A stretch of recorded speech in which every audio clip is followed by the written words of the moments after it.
નમસ્કાર વિદ્યાર્થી મિત્રો, તો આજે આપણે ધોરણ 8 ગણિતની અંદર ચેપ્ટર નંબર 13 આલેખનો પરિચય એના સ્વાધ્યાય 13.2નો અભ્યાસ કરવાનો છે, જેના અંદર આજે આપણે પહેલા દાખલાનો અભ્યાસ કરવાનો છે। તો પહેલો દાખલો આપણને આપ્યો છે કે યોગ્ય પ્રમાણ માપનો ઉપયોગ કરીને નીચેના કોષ્ટકના આધારે આપણે આલેખ દોરવાના છે, બરાબર।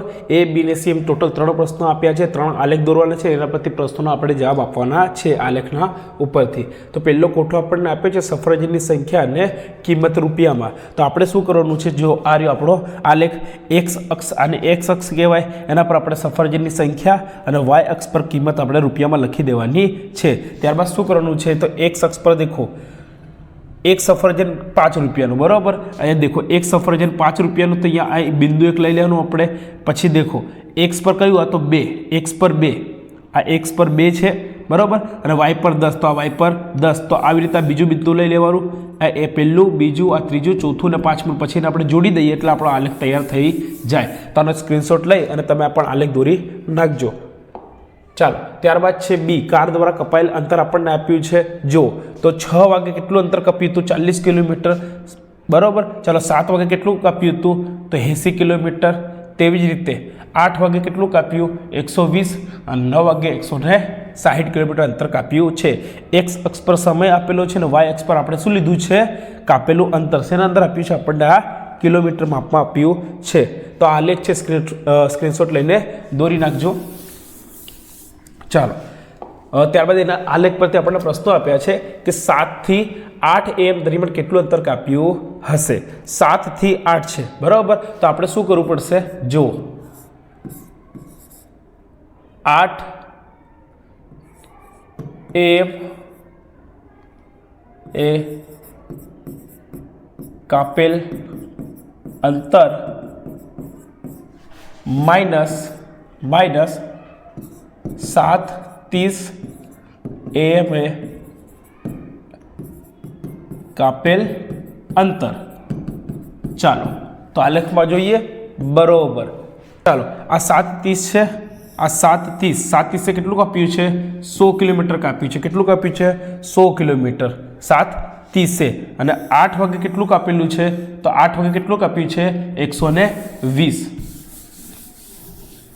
जो आ 100 किलोमीटर है 7:30 અને 8 વાગે છે 120, એટલે અહીંયા શું લખશું આપણે, 120 કિલોમીટર માઇનસ 100 કિલોમીટર, તો બરોબર 120 માંથી 100 જાય તો કેટલું મળશે, 20 કિલોમીટર।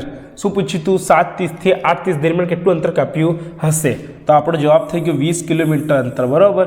તો માટે લખી દેવાનું 7:30 થી 8 दरमियान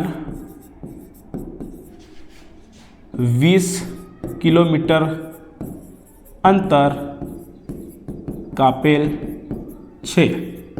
चलो त्यारबाद है कार द्वारा यात्रा शुरू करेला स्थळथी 100 किलोमीटर दूर पहोंचवा माटे केटलो समय लाग्यो हतो, बराबर। जो शुरू केटला वागे करे छे, 6 वागे शुरू करे छे, 100 किलोमीटर एटले 100 किलोमीटर आ रह्यु, बराबर। रोकाई केटला वागे, 100 किलोमीटर एटले चलो 7 અને 8 ની વચ્ચે એટલા કેટલું આવશે, 7:30, બરાબર। તો 6 વાગે શરૂ કરે છે અને 7:30 પૂરું કરે છે, એટલે કેટલા કલાક થાય, 6 થી 7 ને 7 થી 7 30, એટલે કે 1 કલાક ને પેલો અડધો કલાક, તો 1 કલાક અને 30 મિનિટ। શું જવાબ આપણો આવશે, કાર દ્વારા યાત્રા શરૂ કર્યાના સ્થળથી 100 km દૂર પહોંચવા માટે 1 કલાક ને 30 મિનિટ સમય लागे छे। रेडी, तो वीडियो पोस्ट करीने लखी लेजो। चलो ત્યારબાદ સી છે કે 1 વર્ષ માટે જમા કરેલ મુદ્દલ માટે વ્યાજ આ મુજબ છે.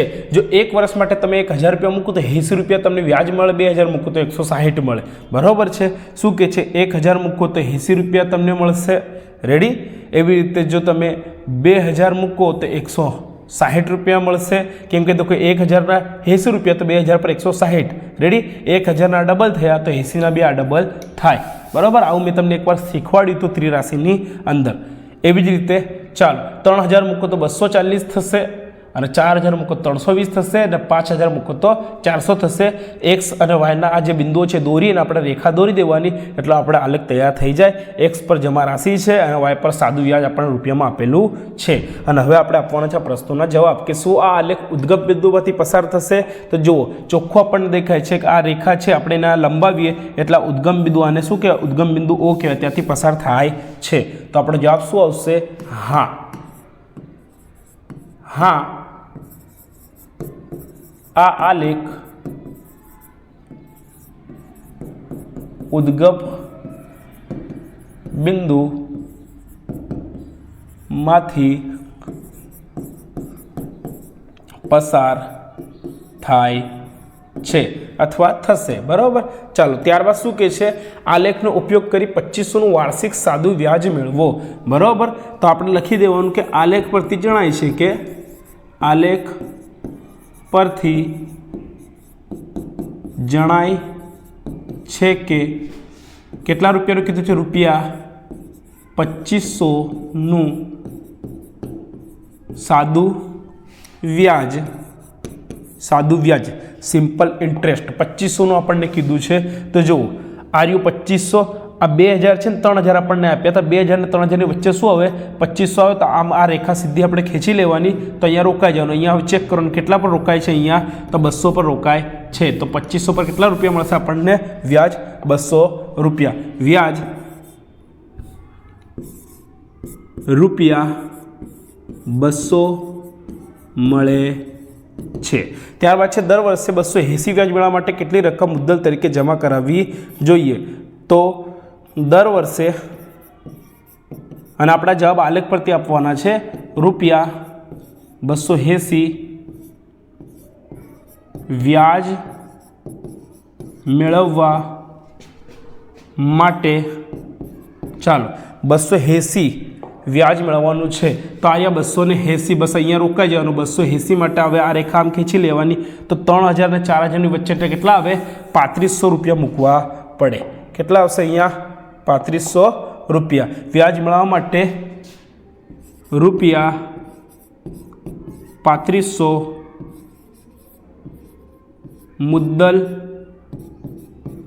તરીકે જમા કરાવવા પડે. રેડી. ચાલો ત્યારબાદ બીજો પ્રશ્ન છે, એનો અભ્યાસ આપણે નેક્સ્ટ વિડીયોમાં કરશું. આ પહેલાનો એ, પહેલાનો બી, એનો આલેખ. ચાલો ત્યારબાદ એના પરથી પ્રશ્નોનો જવાબ છે આ. ત્યારબાદ સી અને એનો આલેખ આપણે દોરવાનો છે, એના પરથી આ પ્રશ્નોના જવાબ આપવાના થાય છે. કોઈ સ્ક્રીનશોટ લઈને અથવા તો વિડીયો પોઝ કરીને લખી લેજો. તો વિદ્યાર્થી મિત્રો મળીશું હવે નેક્સ્ટ વિડીયોમાં. ધન્યવાદ. જય હિન્દ.